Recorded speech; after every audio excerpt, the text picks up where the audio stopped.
वासुदेव, आप तो सचमुच धन्य हैं। मुझे स्मरण नहीं होता कि कितना समय हो गया ऐसे शांतिपूर्ण वचन सुने हुए। मुझे तो ऐसा प्रतीत होता है वासुदेव कि आपके मुख से शब्द नहीं, फूल झड़ रहे हैं, फूल। मैं अभिभूत हो गया वासुदेव। और सच कहूं वासुदेव, मैं भी आपसे सहमत हूं।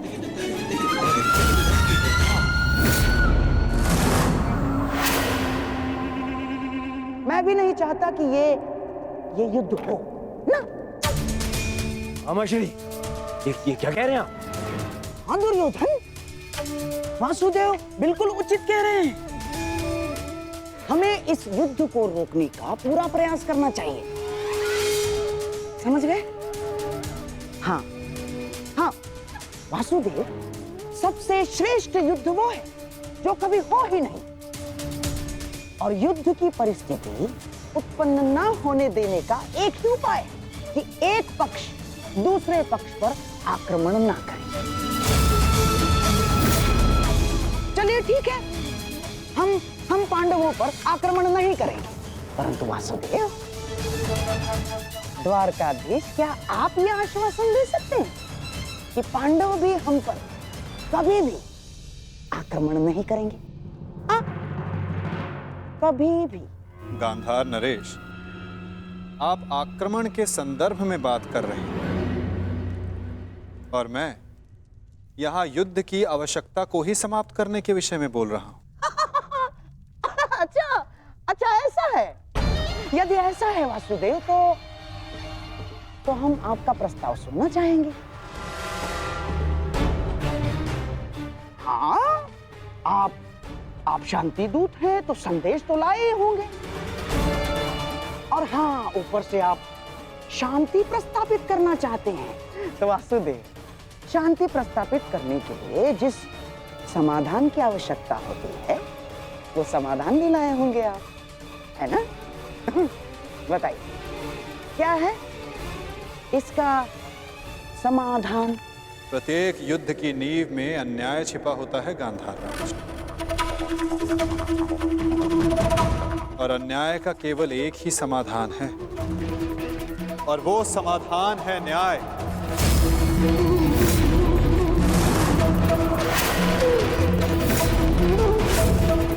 वो न्याय जिस पर केवल पांडवों का अधिकार है, उनसे किए गए वचनों को ना निभाने का न्याय, उनसे किए गए वचनों को ना पूर्ण करने का न्याय।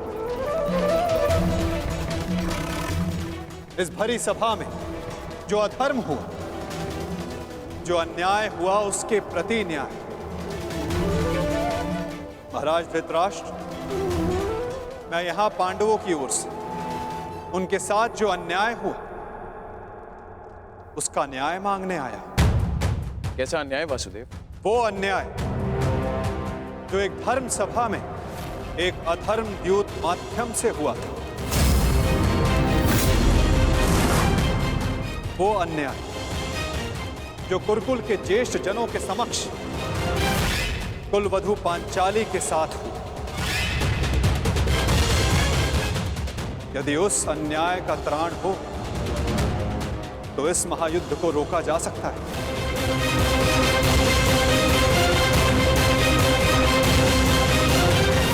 कुरुकुल श्रेष्ठ महाराज धृतराष्ट्र, महामहिम भीष्म, मैं पांडवों की ओर से उस अन्याय के लिए न्याय मांगने आया हूं। स्मरण रहे महाराज, यदि आपने पांडवों को न्याय नहीं दिया, या तो उसे वो पुण्य से अर्जित कर लेंगे या फिर उसे छीन लेंगे।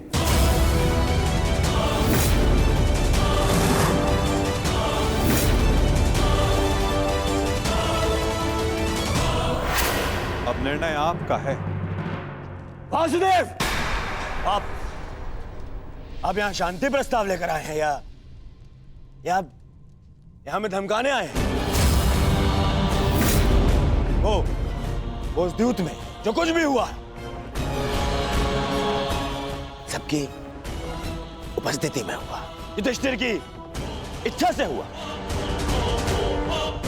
अरे वो हार गया, अपना राज्य हार गया, वो उसका प्रारब्ध था। छलबद्ध अन्याय को प्रारब्ध नहीं कहा जा सकता युवराज। जिस प्रकार मंदिर में किए गया पाप पुण्य नहीं बन जाता, उसी प्रकार धर्मवीरों की उपस्थिति में सभा में किया गया धर्म धर्म नहीं बन जाता। धर्म कौन सा धर्म? कौन सा धर्म?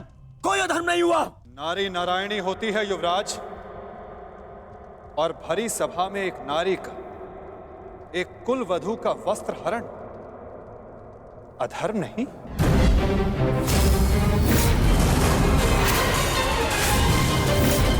यदि तुम्हें विश्वास नहीं तो अपने ज्येष्ठों की झुकी दृष्टि से पूछो दुर्योधन।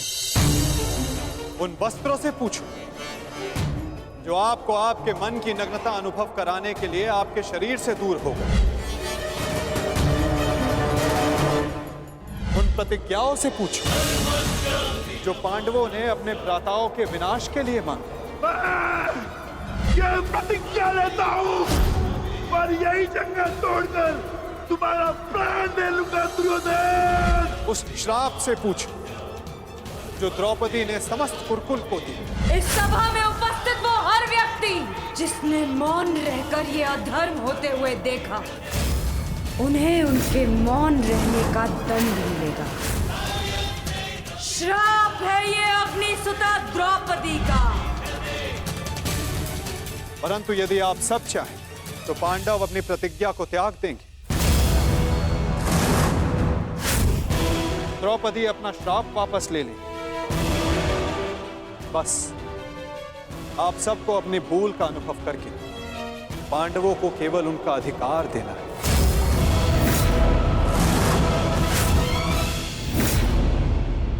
सबको अपनी भूल का अनुभव करके पांडवों को केवल उनका अधिकार देना है। ये कैसा न्याय है वासुदेव? संधि और शांति वार्ता में बराबर की बात होती है। एक ओर से बंधन और शर्तें नहीं लादी जाती। न्याय की मांग ना बंधन है ना शर्त है महाराज, केवल एक निवेदन है। यदि ऐसा है तो मेरा निर्णय यह है कि दुर्योधन, मौन रहो। निर्णय लेना महाराज के हाथ में है, तुम्हारे नहीं। तुम शांत रहो। राजा होने के नाते मेरा कर्तव्य है कि मैं सबकी बातें सुनूं ताछरी, अपने मंत्रणाकारों का सम्मान करूं। दुर्योधन युवराज है, हस्तिनापुर का भवी महाराज है, इसलिए इस संदर्भ में मैं अपने पुत्र और हस्तिनापुर के युवराज दुर्योधन को अपना निर्णय प्रस्तुत करने की अनुमति देता हूं।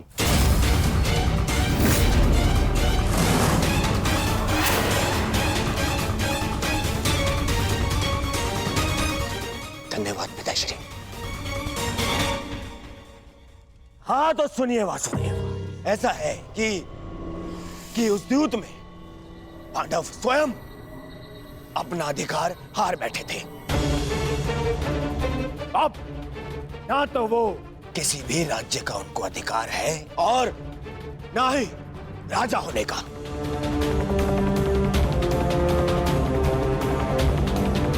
इसीलिए मैं दुर्योधन ये घोषणा करता हूं कि हस्तिनापुर आपका ये शांति प्रस्ताव ठुकराता है।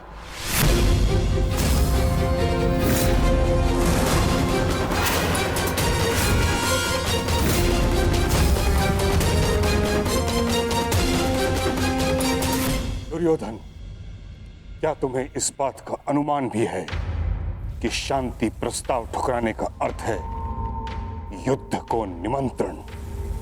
अपने निर्णय पर पुनः विचार कर लो। बात बात पर विचार करना बंद कीजिए पितामह। बात बात पर विचार कायर करते हैं।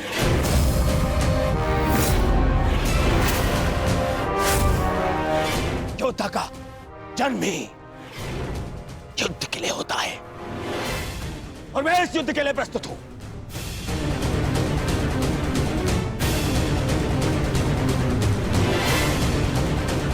मेरी दृष्टि में उन पांडवों को कुछ भी देने का प्रश्न ही नहीं उठता। बस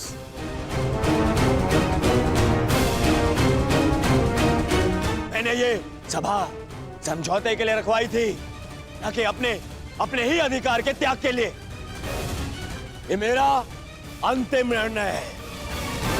मैं उन पांडवों को इंद्रप्रस्थ नहीं दूंगा तो नहीं दूंगा।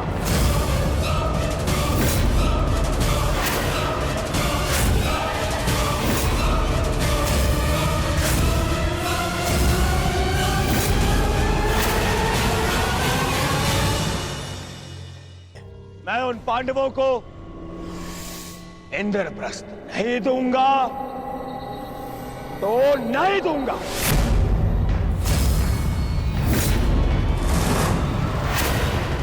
उचित है दुर्योधन, तुम इंद्रप्रस्थ रख सकते हो, उसकी सेना भी रख लो, अस्त्र शस्त्र रख लो, लाखों गाय अश्व, उसकी प्रजा भी रख लो, कोटि कोटि धन संपत्ति, जो कुछ भी पांडवों ने अपने परिश्रम से अर्जित किया था वो सब रख लो दुर्योधन। परंतु इस अन्याय के प्रतिकार स्वरूप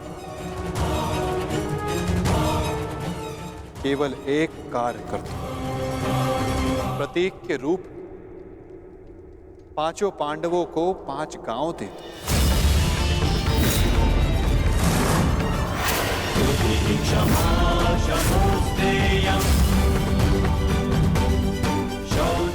इतना तो दे ही सकते हो दुर्योधन। 5 पांडव वहां सुख से निवास करें और कुछ नहीं चाहेंगे। इस युद्ध को टालने के लिए केवल 5 गांव देना स्वीकार है तुम्हें?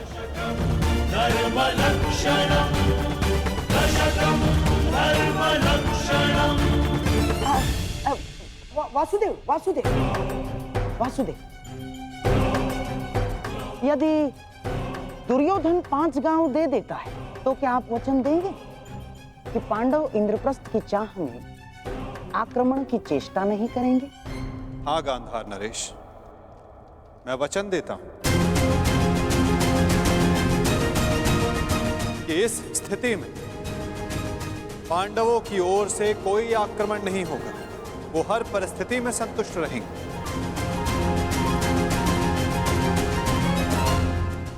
कह दो दुर्योधन, इससे अच्छा प्रस्ताव कोई नहीं होगा। महाराज, मैं आपसे विनती करता हूं कि यही अवसर है, अंतिम अवसर। आप इस प्रस्ताव को स्वीकार करके इसको यहीं रोक दीजिए। साक्षी का कहना उचित है पुत्र, हाँ कर दो, इसी में सबका हित है। मित्र, मैंने सदा इस युद्ध का पक्ष लिया है। मैंने सदा अर्जुन से अपना अधूरा द्वंद्व पूर्ण करना चाहा।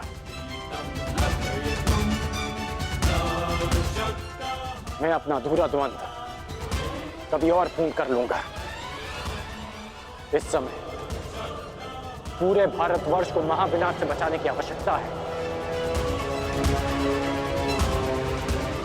हाँ कह दो मित्र।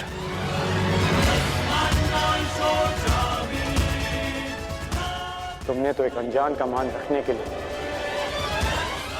उसे अंगराज बना दिया,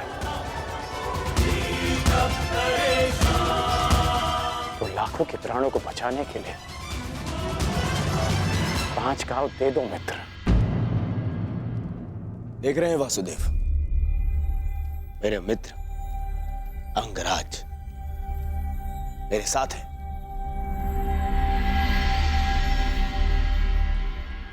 और आपको तो अच्छे से ज्ञात है कि कर्ण को अंगराज मैंने बनाया। उसे वो दिया है मैंने जो पांडव नहीं दे पाए। ना पांडव, ना पितामह। और ये मेरा वचन है, यदि मेरा मित्र मुझसे प्राण भी मांगेगा तो वो भी मैं प्रसन्नता से दे दूंगा।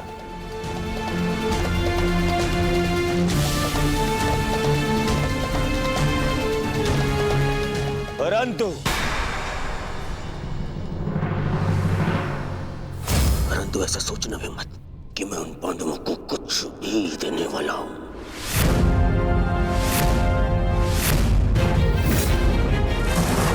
पता है, बचपन से मुझे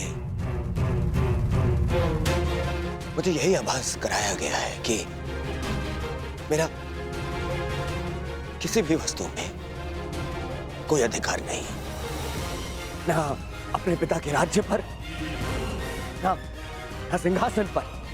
जो भी मिले या तो दे दो या उन पांडवों के साथ में बांट लो। और तुम अधिकार की बात करते हो वासुदेव, तो बताओ मुझे, मेरा अधिकार उन पांडवों ने मुझे कब दिया? कब? गुरु का प्रेम,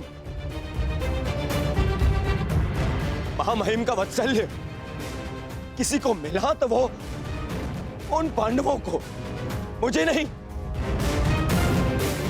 मेरे पिता के राजा होने पर युवराज पद पर किसी का अधिकार था तो वो मेरा था, परंतु मुझे नहीं मिला। वो मिला उस युधिष्ठिर को। दुर्योधन की बात तर्कसम्मत है वासुदेव।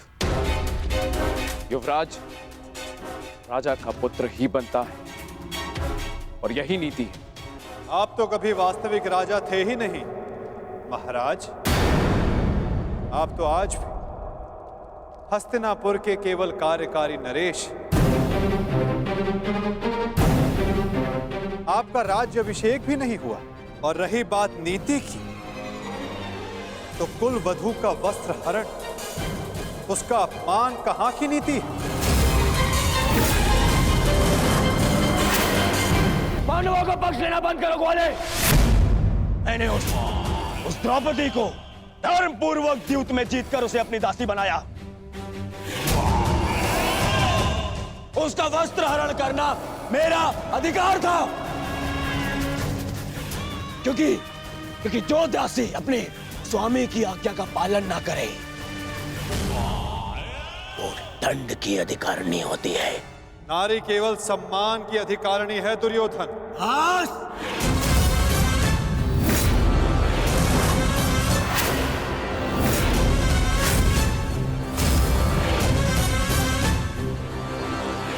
दूत बनकर आए हो, अपना संदेश दे चुके हो। अब मेरा निर्णय सुनो।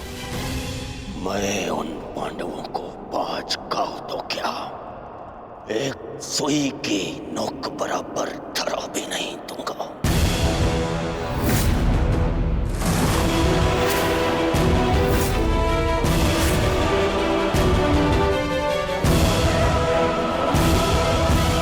हमारा संदेश भली भांति समझ लिया है युवराज। अब वही होगा जो तुम चाहते हो दुर्योधन। अब महाविनाश होगा, महायुद्ध होगा, महाभारत होगा।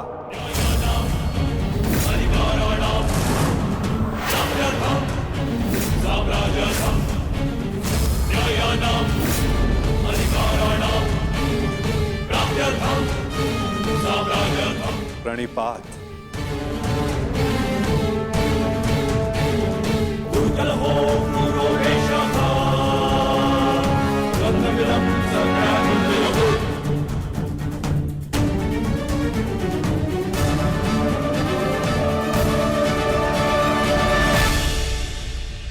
रुकिए केशव।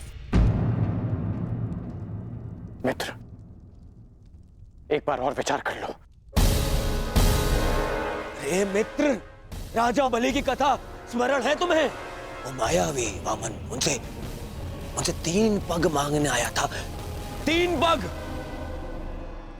पग भूमि, और उस 3 पग में उस वामन ने न केवल तीनों लोक नाप लिए,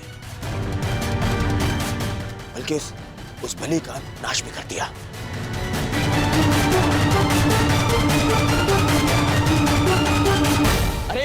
इस छलिया को 5 गांव दे दूंगा तो ये हस्तिनापुर का अस्तित्व ही मिटा देगा।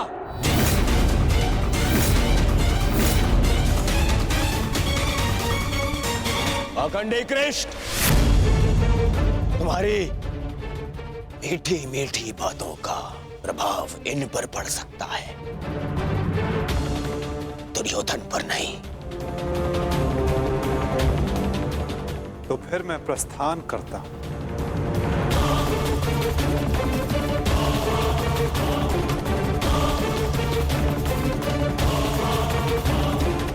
रुको दूत।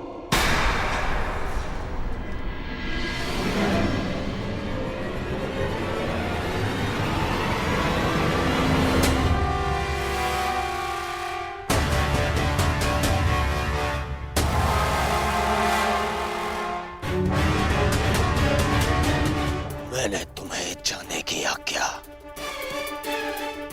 नहीं दी है अभी।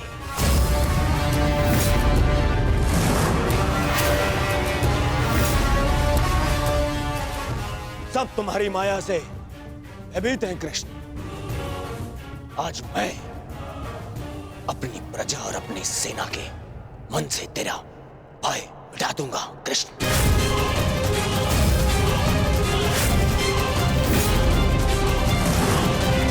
तुम हस्तिनापुर से बाहर नहीं जाओगे।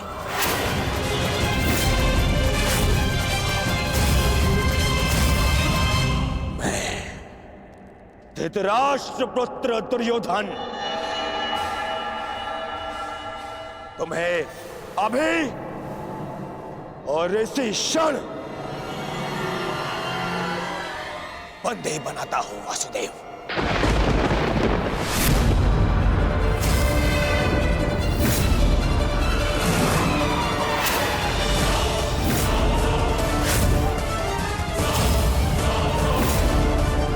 सैनिकों, बंदी बनाओ इस छलिए को।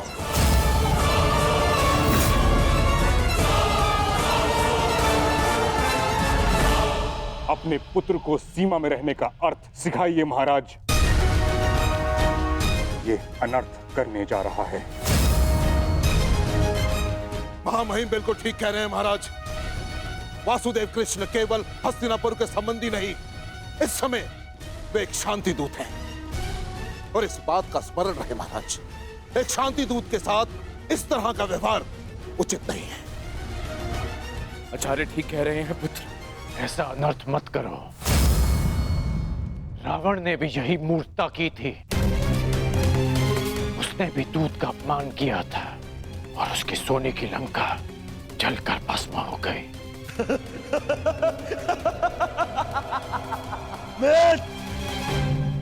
रावण मूर्ख था जो सामान्य रस्सी से हनुमान को बांधने चला था, परंतु मैंने इस विशेष दूत के लिए एक विशेष धातु की श्रृंखला बनवाई है।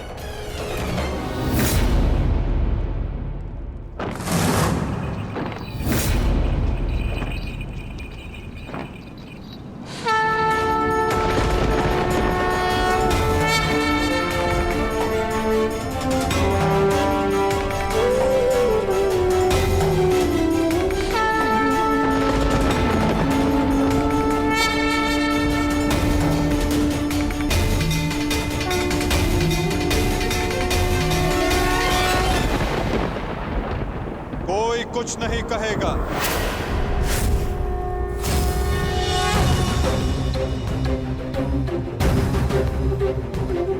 मेरा आप सबसे निवेदन है कि मेरे और दुर्योधन के मध्य में ना आए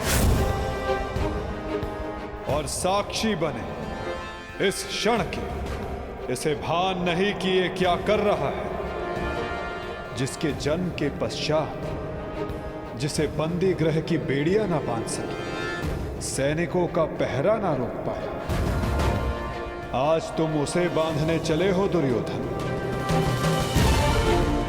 सामर्थ्य है तुम्हें तो बढ़ो आगे,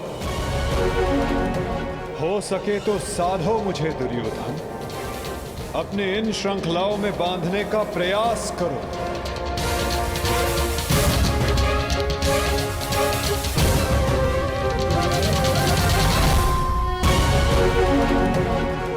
सके तो साधो मुझे दुर्योधन, अपने इन श्रृंखलाओं में बांधने का प्रयास करो।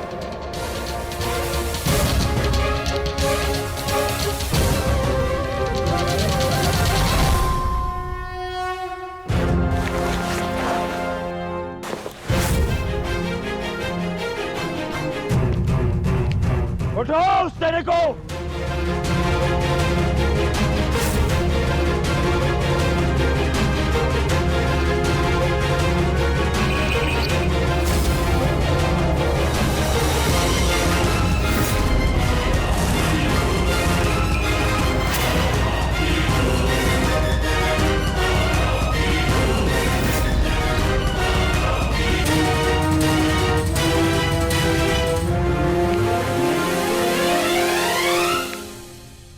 तुम्हें लगता है कि ये धातु श्रृंखला मुझे बांधने के लिए पर्याप्त है दुर्योधन?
जब तक अनंत आकाश को बांधने में सक्षम श्रृंखला तुम्हारे पास ना हो, तब तक ऐसी मूर्खता पुनः करने का प्रयत्न मत करना दुर्योधन। ये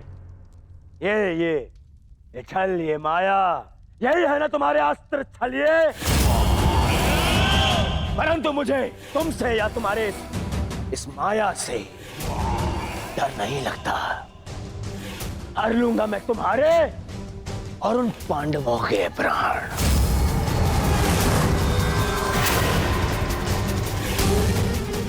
स्मरण रखना कि इस महायुद्ध में अंत करेगा तुम्हारा और उन पांडवों का यह दुर्योधन।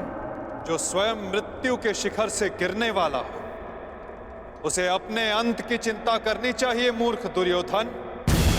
जिस सत्य को, जिस भविष्य को मैं टालना चाहता था, उसे आज तुमने स्वयं आमंत्रण दे दिया।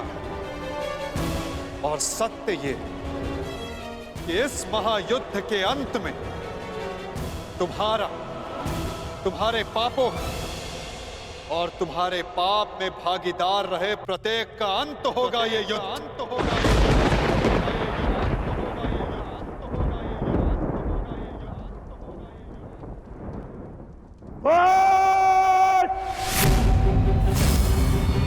मेरे राज्य में, मेरे ही सभा में आके मुझे धमकी देता है छलिए। तुम्हारा राज्य, तुम्हारी सभा, इस राजसभा के समक्ष कितना सा आकार है तुम्हारा दुर्योधन?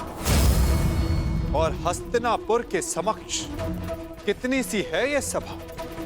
और इस पृथ्वी के सामने कितना सा है हस्तिनापुर? और इस ब्रह्मांड में क्या स्थान रखती है ये पृथ्वी?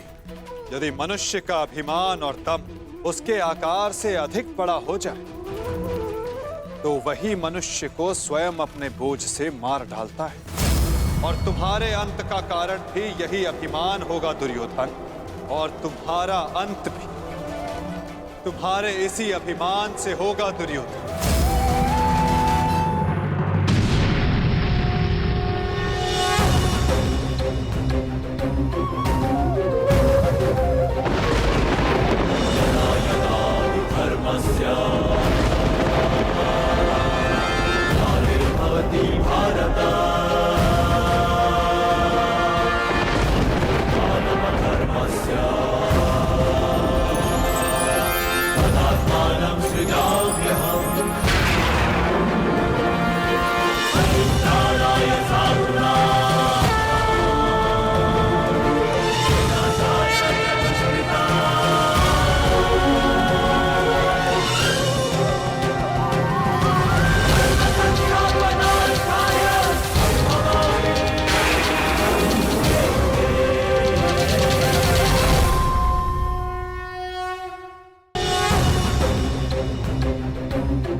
मेरे होने वाले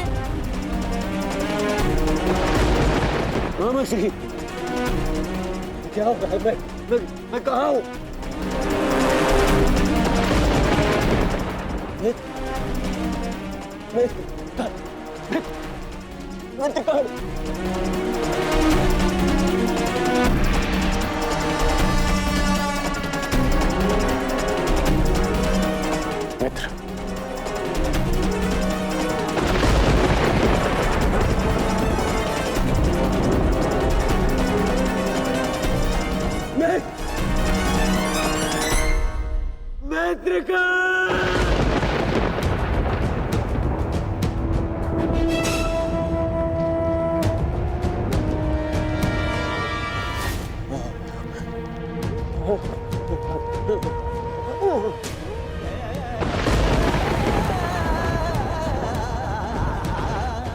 असंभव है ये, असंभव है ये। इसे तुमने ही तो संभव बनाया है दुर्योधन।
इस युद्ध के जन्मदाता तुम ही हो।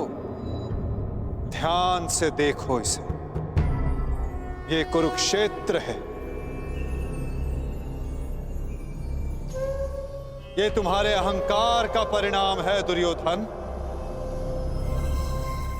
तुम्हारे छल का निष्कर्ष है ये तुम्हारे मद का, तुम्हारे कर्मों का फल है दुर्योधन।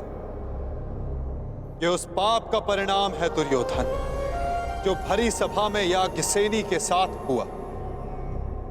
ये उस श्राप का परिणाम है जो पांचाली के धधकते हृदय से निकला।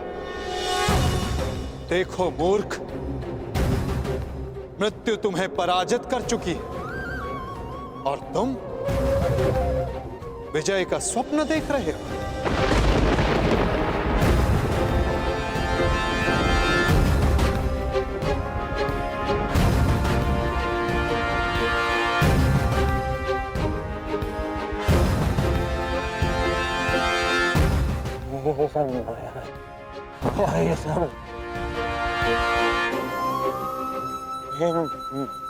माया है।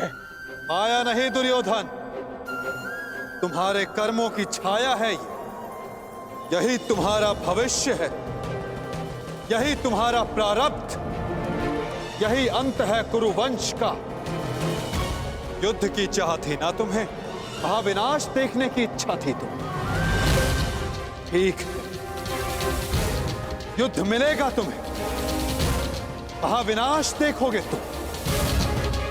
तुमसे पहले भी बहुत अहंकारी आए और उनका भी अंत मैंने इसी प्रकार किया। मनुष्य क्या, मैं तो सौर मंडल का सृजन और विनाश करता हूं। देखना चाहोगे तो देखो।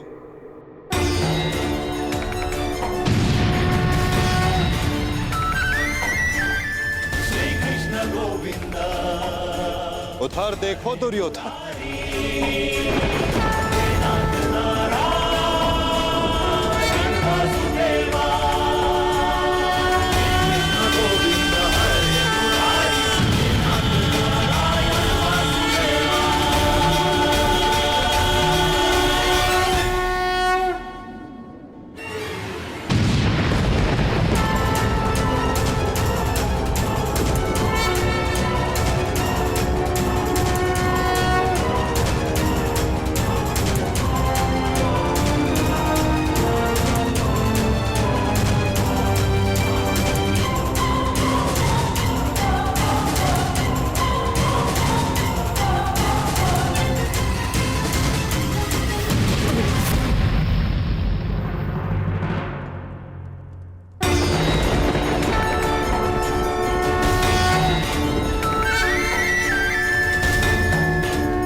ये क्या हो रहा है? नहीं, ये सब मिथ्या है। ये मिथ्या है। ये मिथ्या तुम्हारा अहंकार है दुर्योधन।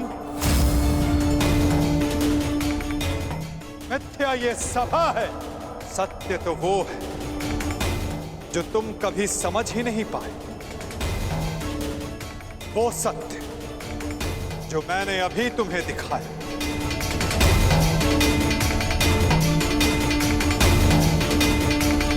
सत्य केवल मैं हूं दुर्योधन, शेष सब मिथ्या।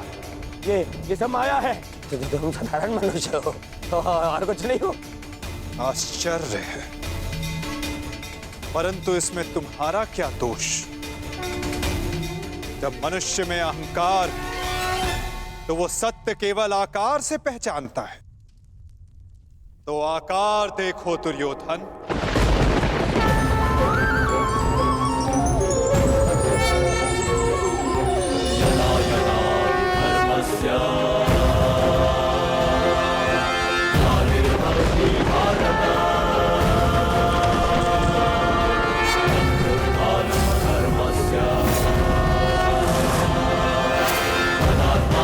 सृजाम्यहम्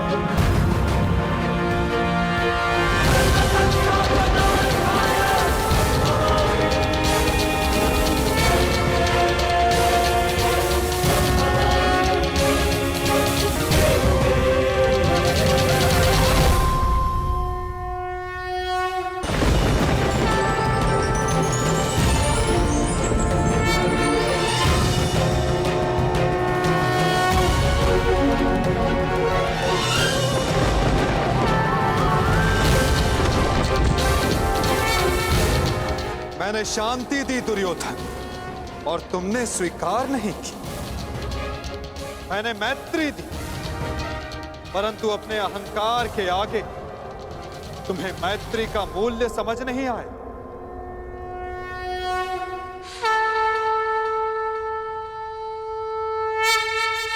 मैं प्रेम लाया था, परंतु तुमने युद्ध मांगा दुर्योधन।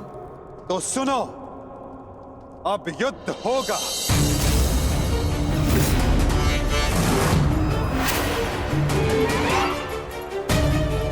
मैं जीवन का संदेश लाया था, तुमने मृत्यु का विकल्प चुना, तो मैं मृत्यु दूंगा।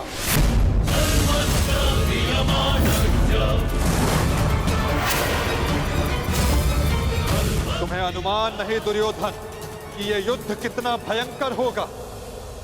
महासंहार होगा, पापियों के प्रत्येक भागीदार का अंत होगा यह महाभारत।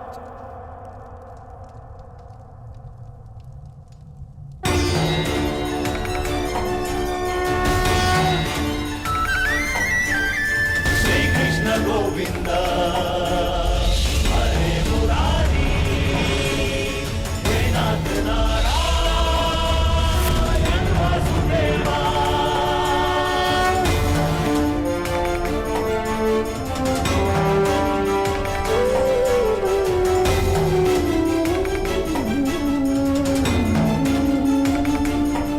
अश्वत्थामा!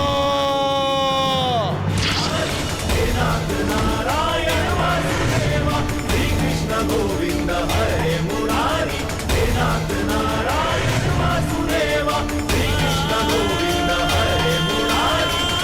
बाण संधान करो पार्थ, मुक्त करो राधे को। हरे मुरारी, हे नाथ नारायण वासुदेवा, श्री कृष्ण गोविंद हरे मुरारी, हे नाथ नारायण वासुदेवा। सभा में इतनी शांति क्यों है? कोई बताएगा मुझे, आखिर हो क्या रहा है? सत्य देखने के लिए तन के दृष्टि की नहीं, मन के दृष्टि की आवश्यकता होती है धृतराष्ट्र। नियति ने तुम्हें दृष्टि नहीं, परंतु आज इस क्षण के लिए मैं तुम्हें दृष्टि देता हूं। कदाचित तन की दृष्टि से देखकर तुम मन की दृष्टि का सत्य समझ पाओ धृतराष्ट्र।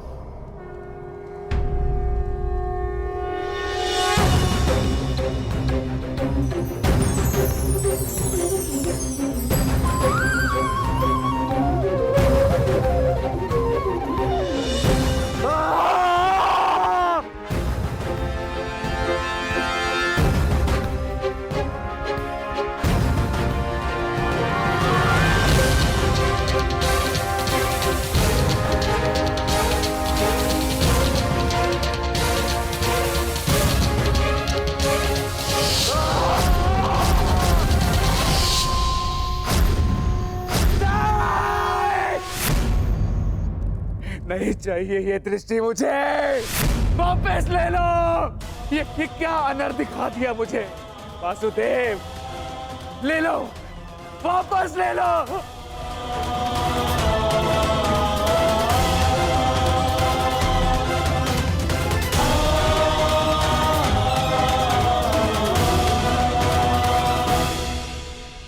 जो सबने देखा वही अंत है और वही नया प्रारंभ। परंतु ये आप सबको स्मरण तब होगा जब ये वास्तविक में आप सबके साथ घटित होगा।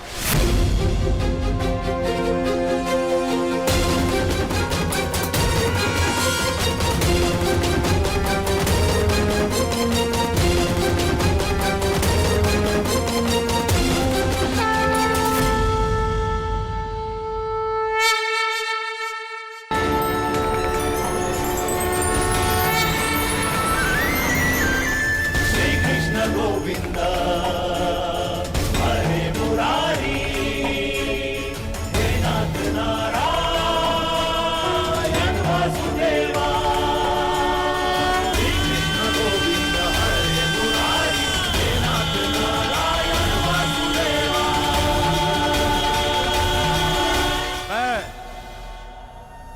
वासुदेव, इस महायुद्ध, इस महाभारत की घोषणा करता हूं।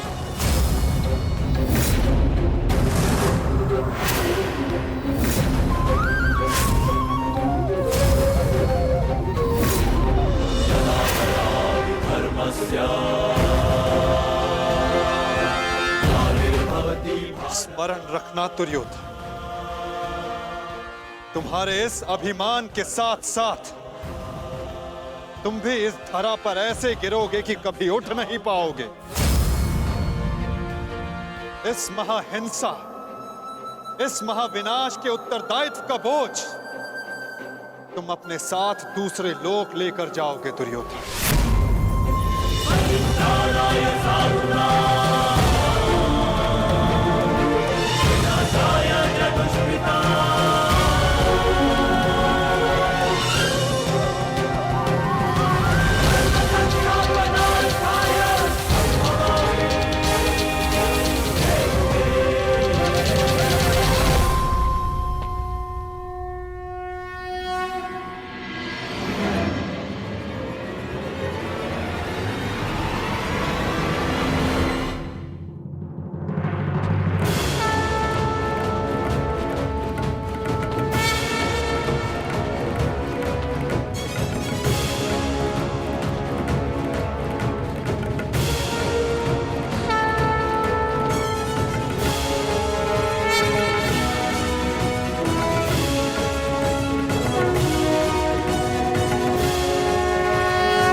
केशव,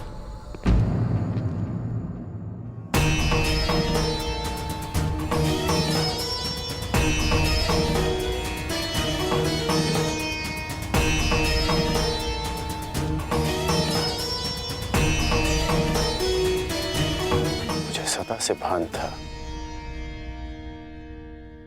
कि आप साधारण मनुष्य नहीं हैं।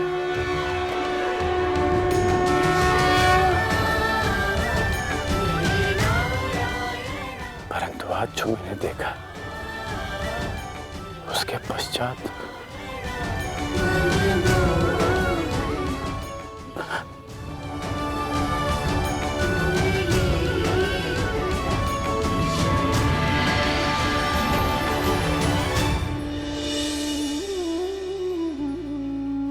मेरे साथ आओ मित्र। ये स्थान अब वार्ता करने के लिए उचित नहीं रहा। यहां शब्दों का कोई मोल नहीं।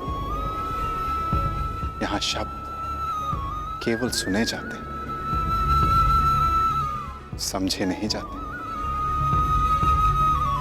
आओ मेरे साथ।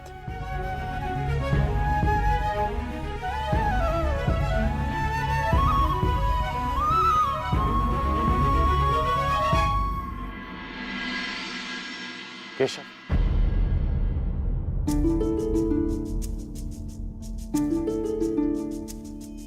शांति न्याय, एक बार आप मेरे सारथी बने थे, आज ये गौरव मुझे दीजिए केशव। बुद्धि कर्म प्रीति में। तुम्हें सारथी के रूप में पाकर गौरवान्वित तो मैं हो जाऊंगा मित्र। कृष्णा कहो या कर्ण कहो, है दोनों एक समान। ठीक है। कृष्णा कहो या कर्ण कहो, है दोनों एक समान।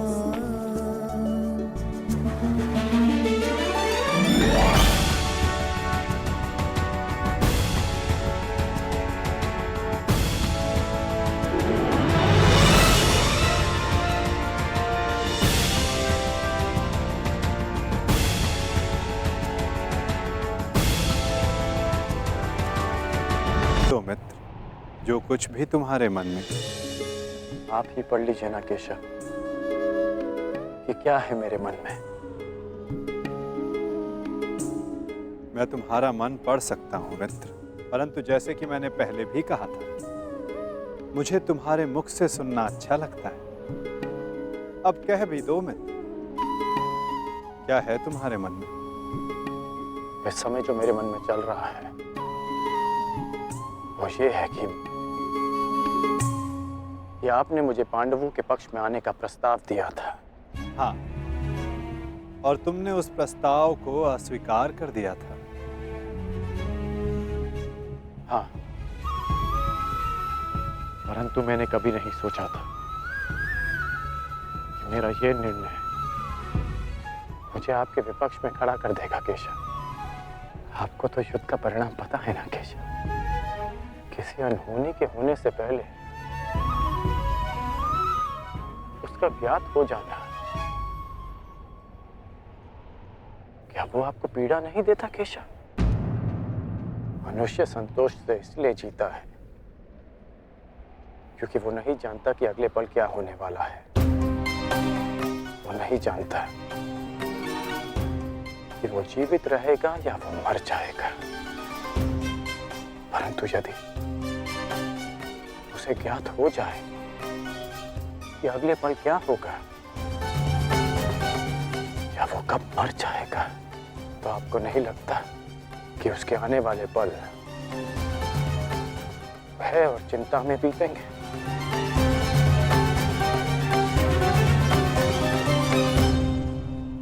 ये सोच पर निर्भर करता है अंगराज। यदि मनुष्य को अपना अंत ज्ञात हो तो हर वो क्षण जिसे हम व्यर्थ करते हैं, उन क्षणों को जिया भी जा सकता है।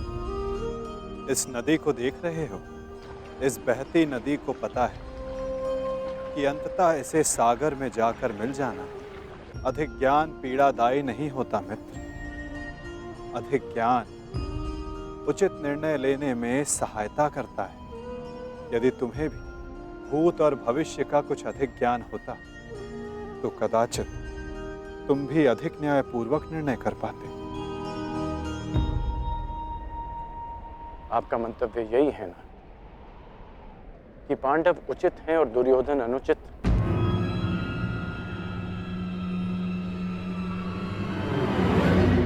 क्षमा कीजिएगा, परंतु मैं आपकी इस बात से सहमत नहीं हूं।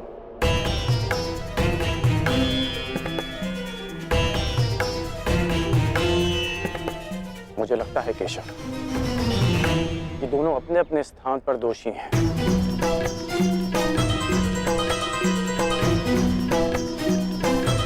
और इसी कारण से दोनों अपनी अपनी दृष्टि में निर्दोष और सही हैं।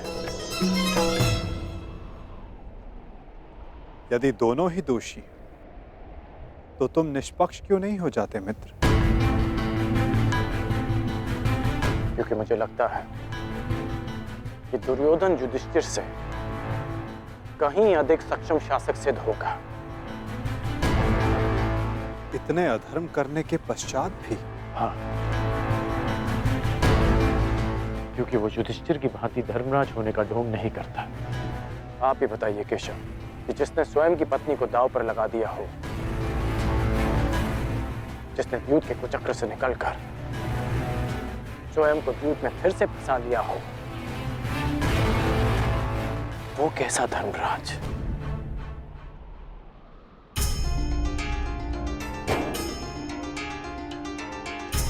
युधिष्ठिर की असमर्थता के कारण राजकुमार युधिष्ठिर, मेरे शौंड की रक्षा कर लीजिए।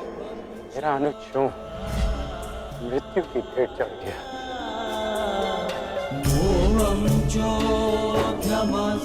जब मुझे सूतपुत्र कहकर रंगभूमि की स्पर्धा में भाग लेने के लिए अयोग्य घोषित कर दिया गया था, राजकुमार के साथ द्वंद्व की अनुमति एक सूतपुत्र को नहीं दी जा सकती।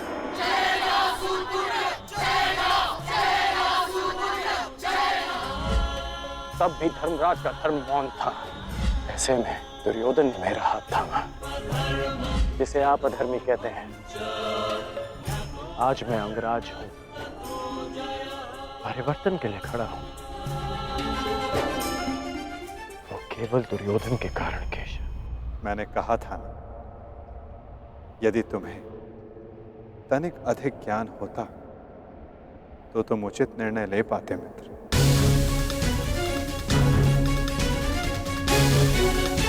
मैं समझा नहीं।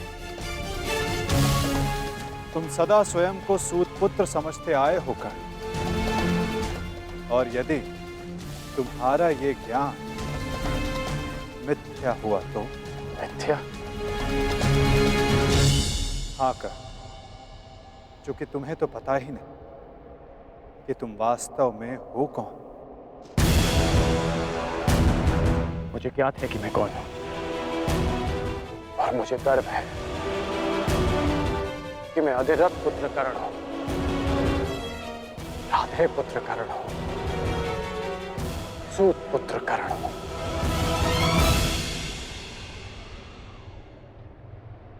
तुम राधे नहीं हो अंगराज, तुम अधिरथ पुत्र नहीं, तुम सूत पुत्र नहीं।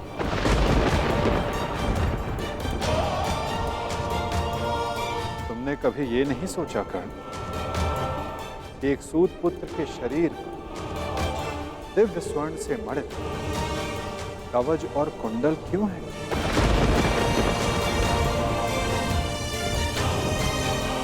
तुम्हारे मन में यह प्रश्न कभी नहीं उठा कि एक साधारण से सारथी के पुत्र के पास ये कवच और कुंडल क्यों है?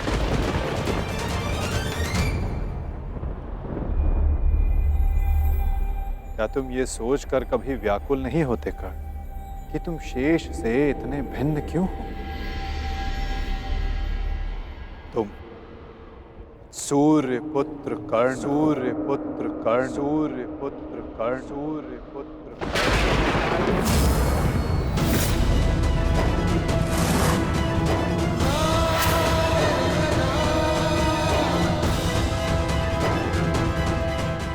स्वयं सूर्य नारायण के अंश हो तुम कर्ण।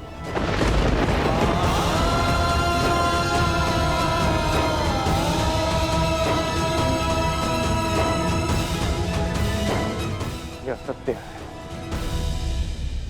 मेरे पिता अधिरथ हैं, और मेरी माता राधा। सत्य से भागो मत कर्ण, और सत्य यही है कि अधिरथ तुम्हारे पालक पिता हैं। तुम उन्हें गंगा किनारे मिले थे, कभी सोचा नहीं कि क्यों सूर्य का तेज तुम्हारे मुखमंडल पर रहता है? कभी अनुभव नहीं किया मित्र कि क्यों सूर्य का ताप तुम्हारे शरीर पर स्निग्धता का अनुभव कराता है? तब भी समझ नहीं आया तुम्हें जब दिग्विजय करते समय पांचाल युद्ध में क्यों शत्रु पक्ष पर सूर्य देव का ताप बरस रहा था? क्योंकि तुम अधिरथ पुत्र नहीं,